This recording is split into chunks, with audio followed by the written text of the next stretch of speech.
지금 자가격리에 들어간 사람은 4만 6천 명이 넘습니다. 휴대전화에 앱을 깔아서 관리를 하고 있습니다. 하지만 최근에 전화기를 두고 나가거나 심지어 위치 정보를 끄는 등의 위반 사례가 많아졌습니다. 이 과정에서 확진 환자도 늘고 있습니다. 이렇다 보니 정부가 강력한 형사처벌과 함께 모든 자가격리자에게 전자 손목밴드를 채우는 방안까지 검토하고 있습니다. 먼저 이상화 기자입니다. 5만 명 가까이 되는 자가격리자들은 휴대전화에 관련 앱을 깔아놓고 있습니다. 앱을 통해 자가격리 상황이 관리되는 겁니다.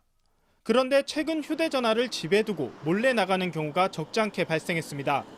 정부가 모든 자가격리자에 전자손목밴드를 채우는 방안을 꺼내든 배경입니다.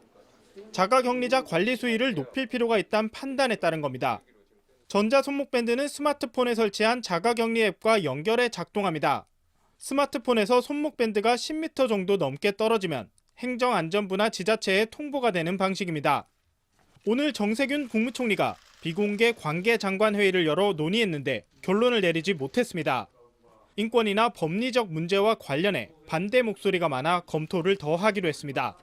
정부는 해외 입국자뿐 아니라 국내 자가격리자에 대한 앱 설치율을 높이고 하루 2차례인 전화 횟수를 늘리고 집을 예고 없이 방문해 자가격리 상황을 점검하는 방안도 준비 중입니다.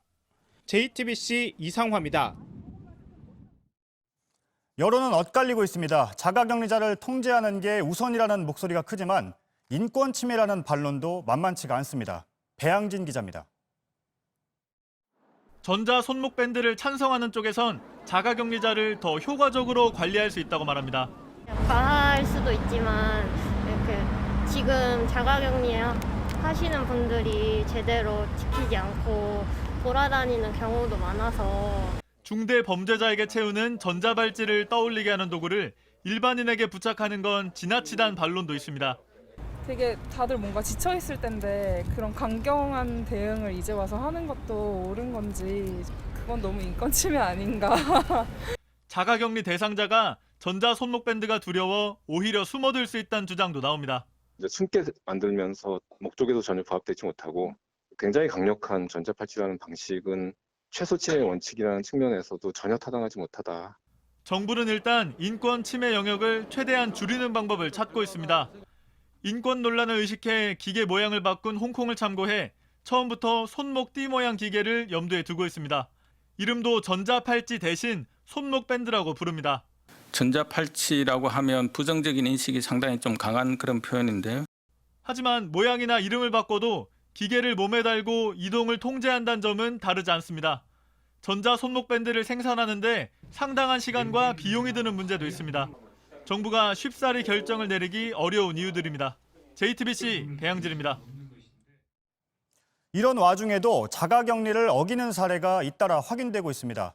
집에만 있기 답답하다며 대중교통을 타고 외출을 하는가 하면 사찰에 갔던 여성은 이틀 뒤에 코로나19 확진 판정을 받기도 했습니다. 오선민 기자입니다. 20대 남성 A씨는 업무차 인도네시아에 갔다가 지난 2일 인천공항으로 입국했습니다. 2주간 자가격리 명령을 받았지만 어제 무단으로 외출한 것으로 드러났습니다. A씨는 지하철을 타고 이동하기도 했습니다. 5일날 오후 또 전화를 안 받은 것 같아서 6일날에 이제 GPS까지 꺼져 있고. A씨는 집안에만 있기 답답해서 바람을 쐴 겸 나왔다고 진술했습니다. 경찰은 통신사에 A씨의 구체적인 동선을 요청하는 등 수사 중이라 밝혔습니다. 인천 연수구에선 확진자의 가족으로 확인돼 자가격리 중이던 모자가 무단 이탈로 적발됐습니다. 60대 여성 B씨와 40대 남성 C씨는 격리 닷새 만인 지난 3일 걸어서 근처 사찰을 방문해 1시간가량 머문 것으로 확인됐습니다. B씨는 사찰에 다녀온 이틀 뒤 코로나 확진 판정을 받았습니다. 거기까지 일단 나온 상태고요. 추가로 진행 중인 걸로 알고 있습니다. 연수구는 감염병 예방법에 따라 모자를 고발할 계획입니다. 서울지방경찰청은 현재까지 자가격리 중 무단 이탈한 10명을 수사해 조사를 마친 3명을 기소 의견으로 검찰에 넘겼습니다. JTBC 오선민입니다. 이렇게 자가격리 위반 사례가 이어지자 검찰도 강한 대응책을 내놨습니다. 위반자들을 정식 재판에 넘겨서 실형을 구형하기로 했습니다. 박병현 기자입니다. 대검찰청은 격리 조치를 위반하는 행위가 국민의 불안감을 높이는 중대한 위법 행위라고 규정했습니다. 대검은 지난 1일 해외 입국자 중 의도적으로 격리 조치를 어긴 경우엔 구속 수사를 하라는 지시를 일선청에 보낸 상태입니다. 하지만 위반 사례가 이어지자 보다 강력한 대응책을 밝혔습니다. 자가격리를 어긴 사람의 경우엔 코로나19 진단검사 결과와 상관없이 구속 수사를 하겠다는 입장입니다. 음성 판정을 받아도 격리 조치를 어긴 것에 대한 형사 책임을 묻겠다는 겁니다. 검찰은 자가격리 위반 행위와 관련한 사건은 모두 재판에 넘기고 실형을 구형할 계획입니다. 검찰이 이처럼 강력한 대응을 내놓은 배경엔 이와 같은 사례가 늘어날 가능성이 높다는 이유가 있습니다. 현재까지 중앙재난안전대책본부가 밝힌 자가격리 지침을 어긴 경우는 모두 67건입니다. 감염병 예방법이나 검역법 위반으로 이제 사법 처리 절차를 밟고 있는 게 67건에 75명이고요. 정부는 자가격리 대상자가 앞으로 8만 명에서 9만 명 가까이 늘어날 수 있다고도 밝혔습니다. 형사처벌이 강화된 감염병 예방법상 격리 조치를 위반하면 1년 이하 징역이나 1,000만 원 이하의 벌금을 물어야 합니다. JTBC 박병현입니다. 하루 500명이 찾는다는 서울 강남의 대형 유흥업소도 코로나19에 뚫렸습니다. 감염이 확인된 종업원은 증상이 있기 하루 전에 9시간 동안 이 업소에서 일했습니다. 김지성 기자입니다. 서울 강남의 한 유흥업소입니다. 지하 2층 규모의 전체 면적이 1,400제곱미터가 넘는 대형 업소입니다. 종업원도 100명가량 됩니다. 이곳에서 일하는 36살 여성 B씨가 지난주 목요일 코로나19 확진 판정을 받았습니다. 지난달 29일 증상이 나타나기 하루 전까지도 유흥업소에서 근무했습니다. 9시간가량 일했는데 손님과 종업원 약 500명이 밀폐된 지하 공간에 있었던 것으로 알려졌습니다. 업소는 자진해 휴업한 상태입니다. 보건당국은 B씨가 일본에서 입국한 뒤 확진 판정을 받은 가수 정윤학 씨로부터 감염된 걸로 보고 있습니다. 정 씨는 지난달 24일 한국에 들어와 27일부터 증상을 보였고 지난주 수요일 확진 판정을 받았습니다. B씨와는 26일에 만났습니다. 4월부터 모든 해외 입국자는 의무적으로 자가격리를 해야 하지만 4월 이전에 입국한 사람은 미국과 유럽에서 온 경우에만 자가격리를 하도록 해 정 씨는 대상이 아니었습니다. 정 씨 측은 정 씨가 이 업소에 출입하지 않았고 지인인 B 씨와는 일이 끝나고 잠깐 만난 것이라고 설명했습니다. B 씨와 함께 살던 31살 여성 C 씨도 어제 확진 판정을 받았습니다. 보건당국은 확진자들의 접촉자를 계속 파악 중입니다. JTBC 김지성입니다. 방역당국은 이런 유흥시설들을 집중적으로 점검하기로 했습니다. 어제에 이어 오늘도 확진자가 50명을 밑돌았지만 아직은 안심할 수 없다고 판단한 겁니다.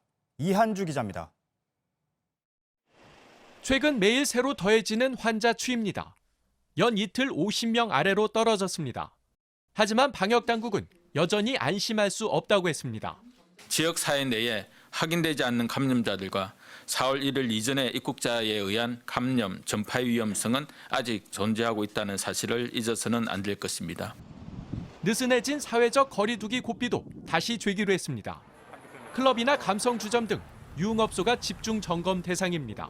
점검 시간도 사람들이 가장 붐비는 밤 11시에서 새벽 4시로 정했습니다. 여전히 많은 업소가 방역 지침을 지키지 않아 활동이 많은 젊은 층을 중심으로 대규모 감염 우려가 커지고 있습니다. 클럽 등 유흥업소에서는 사람들이 줄 서서 몰려들고 있습니다. 젊은이들이 조용한 전파자가 되는 상황이 걱정될 수밖에 없습니다. 지난 2주 동안 방역 지침 위반으로 행정지도를 받은 유흥업소는 7,300여 곳에 달합니다. 4곳 가운데 한 곳꼴입니다. 방역당국은 점검 횟수를 늘리고 경찰과 함께 합동 단속도 벌일 방침입니다. JTBC 이한주입니다. 이번엔 코로나19 치료 소식입니다. 국내에서 중증 환자 2명이 혈장을 이용한 치료를 받고 완치됐습니다. 첫 사례입니다. 아직 뚜렷한 치료제가 없는 상황이라서 주목이 되지만 실제 진료에 적용하기까지는 갈 길이 멉니다. 이희정 기자입니다. 코로나19로 죽음의 문턱까지 갔던 70대 남성의 흉부 엑스레이입니다. 유리를 갈아 넣은 듯 뿌옇던 염증 부위가 대부분 사라졌습니다. 기존 완치자의 혈액에서 뽑아낸 혈장과 스테로이드 치료를 같이 한 결과입니다. 말라리아와 에이즈 치료제가 듣지 않던 60대 여성도 혈장 치료를 받은 뒤 퇴원할 정도로 건강을 회복했습니다. 두 사람 모두 12시간 간격으로 회복기 혈장 500ml를 두 차례 투입했고 부작용은 나타나지 않았습니다. 국내에서 처음으로 코로나19 혈장 치료 효과가 확인된 겁니다. 급성기에 있는 사람한테 주면 수동 면역을 주는 거고요. 그 항체로 바이러스가 공격되는 치료라고 이해하시면 되겠는데요.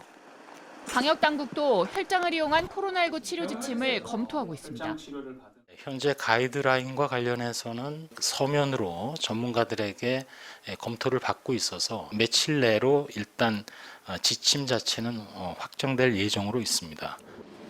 다만 혈장 치료가 부작용으로 면역 반응을 일으킬 수 있고 완치자 혈장 수집이 어려운 점 등 넘어야 할 산이 많다는 평가가 나옵니다. JTBC 이희정입니다.